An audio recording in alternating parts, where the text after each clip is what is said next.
something that you guys asked because we don't have this embedded in the screen yet. We'll get that done for next week. One thing that you guys probably want to know is who's banning what. We have Dildozers choosing to ban Meteor Goliath right off the get-go, getting that off the field. Because they don't want to deal with the extra damage, they don't want to deal with the leaps, they don't want to deal with any of that stuff. They want to be able to go right in, get the fights, and do that jazz. Right now, it is, of course, on Monster. We're going to be looking at Deanimate, which I don't know if you guys know, but Deanimate's been around for a really long time. He's by no means new to the scene. Being able to do everything he can to just dominate his Goliath. He's one of the original Goliath players. When everyone switched over to Kraken, he held it on and he kept playing Goliath all the way through it. So. And coming up, so the bans in its entirety, Meteor Goliath, Sunny Slim, Crow, and Torvald are off the field. The picks are Cabot Laz, Jack Hyde, versus Deanimate's Goliath. I wonder if Deanimate was going to prefer to play Meteor Goliath this week. So they banned Meteor Goliath and forced him to play a normal Goliath. Who knows? But we do have Laz on the field, which is going to completely change the game. While Goliath versus Meteor Goliath does change the game up a bit, Laz and Cabot are the create a very, very different scenario, is what I'll say, for everyone in the game, where death is an option for the hunters and then coming back from it. Very interesting mechanic that Laz brings to the table. The map is Orbital Drill as follows. Orbital Drill is the first map that is always going to be played in TGL for the first round. And we are going to be hopping into the match right now, ladies and gentlemen. Deanimate, the Goliath player, is rocking the Monster. And we have the Dildozers rocking the Hunters right now. Deanimate's got the one with the super long name in the game right now. I believe it's So a million meows among the skies. Is it, a million meows among the clouds. Just the clouds. Okay, they typed it wrong in the Steam chat. I blame them. But what is that a reference to, Seeds? Is that a reference to something? I have no idea. I honestly don't know what it's a reference to. I know it's something, but I just don't remember what it is. I've actually asked him and he's told me. I just don't remember what. Is it some inside joke on the team, or I have no idea what that is? I don't remember. I'm sorry. I wish I could tell you. I don't actually know. Well, anyway, that's Deanimate rocking Goliath against the Dildozers Hunters, and like I said earlier, the Dildozers play Laz. And here they are, the Dildozers playing Laz. It's like he can see the future. It's like he's casted the Dildozers before. No way. Laz Cabot coming in. Cabot being chosen over Bucket, actually. Maybe because of Bucket's lack of turrets. Maybe because the damage amp they feel pairs well with Hyde. They think Dylan Frey can do a lot of damage, thus Cabot can do a lot of damage. If you didn't trust your assault, I would go Bucket, because Bucket does not rely on the assault. Completely independent, while Cabot does heavily rely on him. And then, of course, Jack. Jack's just good against Goliath. He's my favorite. It's Jack, man. He's the Jack of all monsters. He just kind of comes in and just says, hey, you're not going anywhere. Get back here. And we also, this is the staple DD lineup right now. We have Laz, Cabot. This is what made them popular and made everyone know exactly who they are. They're going into this with pretty much their dominance. I think the only thing that's different is that now it's Jack as opposed to Abe. The first time I played in a tournament, I took a page out of the Dildozers book and ran some Laz Cabot. Worked pretty well. Now, the key is Glitchful's Laz play, though. Glitchful goes down, it's all bad. It's all bad. I wonder if he'll opt to either stay outside of the dome or put those marks on the monster so that Jack can do a little bit of extra damage. Laz is going to hang out of the dome, though, and that's going to reduce the team's healing, slightly reduce the team's damage, but keep Laz safe. Of course, they can still get healed if they come close to the edge of the dome where Laz is hanging out. But in general, Laz is going to be doing less damage outside of the dome because he can't shoot the monster. That's the little risk-reward right there. And if the monster somehow manages to take out Jack quickly and Laz goes in for the res, they better hope that they got health damage. Or repeatedly, Deanimate's just going to down the Trapper, leave, Laz is going to pick him up. And even though that's no down penalty, that's no progress for the monster gets 2 bars of energy every time he downs someone. So that will help him towards the stage. Here we are on Orbital Drill. This is Deanimate with his super long Goliath name on the monster for JSMS, and we have the Dildozers. Both of these teams have secured their spot in TGL. Right now, they are playing for seeding purposes. Deanimate going real long right here.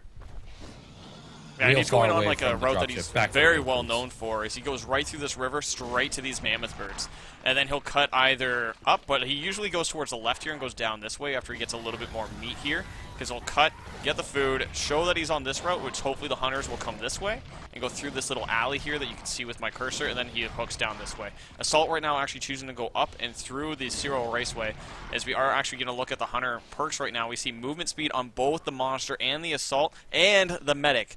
Everyone's running movement speed this game. They're trying to be able to keep up with each other, while we have Cabot and Jack both running damage reduction, which is interesting that we're seeing damage reduction on not Laz, but we're seeing it on both the support and the trapper, so that way they can't get focused too quickly. Yeah, and of course damage resistance on them will help keep the dome up, because Jack, of course, needs to be alive for the dome to be online. And with damage resistance on Cabot, Cabot can keep himself online and punish the monster if someone else goes down with that damage amp. Laz on the field with movement speed is going to allow him to go in quickly for those res. I personally prefer reload on Laz, get those sniper shots in, get those cloaks to keep myself safe, and get the Laz glove recharging quickly, because there is a slightly longer recharge time on the Laz device. So of course Laz going with movement speed instead. He's going to want to get in for those res and get out. If he had DR, he could take a little bit more of a beating, even though Laz is not the one who wants to keep getting punched in the face. All right, on the move here. And right, we just see that they're just kind of going around, going through the raceway, doing what they can. We are going to be seeing that they are going to be going into a 3-1 split scenario, which what I mean by that is the assault's all by his own. We're seeing the medic, actually no, it's going to be a 1-2-1 split. What? This is crazy, because I actually need to break this down for you. So what I mean is that, okay, never mind, they are doing a 3-1. Okay. I thought they were going to be doing something ridiculous here. Yeah, let's send Laz out by himself. Assault, you run to the other side of the map. Trapper, play mid, play goalie, and support, cloak yourself over in the corner. Oh no, he stealthed right past them. He got through. The assault right now is on the high point here, trying to spot. We see the trapper and the support are all wondering where he is as they're going through here, trying to spot him. But right now, if we look at A Million Meows Among the Clouds, a.k.a. Deanimate, going through, they're going to see that he's not anywhere near there. He's stealthed right past them by hooking back around this pillar right where my mouse is, and he went right through here and back along this little ledge. He's going to right past the Armadon. They have Jack in position to get some spotting on. They're getting the satellite, trying to see where does he know where his footprint was, where he last stepped through. And they're going to be throwing out more of these dust tags, trying to get some spotting and just try and locate this monster who completely juked them. It was exceptional play by Deanimate. Now the question is, does Deanimate know how far he is from the trapper? It looks like Deanimate is sneak attacking some food right here, and may decide to take the stage. He's almost 200 meters. No way they're going to catch him right out of this dome. He's probably going to get full armor, stage 2, and start taking the fight for them. Real quick on his set, 2 rock, 2 leap, 1 flame, 1 charge is what I'm going to predict, only because that's my favorite set. And I believe... no, it's 3 leap. Get juked, Nikki. Get wrecked. Can't see the future. Can confirm. The animate's juking everyone, including the casters. We have access to all the information. 3 in leap, that means he is going to be doing quite a bit of damage with that leaf smash. Nice huge AoE. He did take rock though, which is going to give his Goliath the long range potential. That's really Goliath's only long range ability, flamethrower, when you put a couple points into it. You can say it's about mid-range. Laz, so that could be a key factor. If he's away from a body, he can just throw a rock back to keep Laz off the body and give him a little bit more time to leaf smash back to it. Yep, and that's going to be up to Glitchful using his movement speed to get in, get out before that rock makes contact with his face. We see he's almost getting up on the evolve meter. He does have full armor. He's only about halfway through it. He'll be at half when he finishes that meat.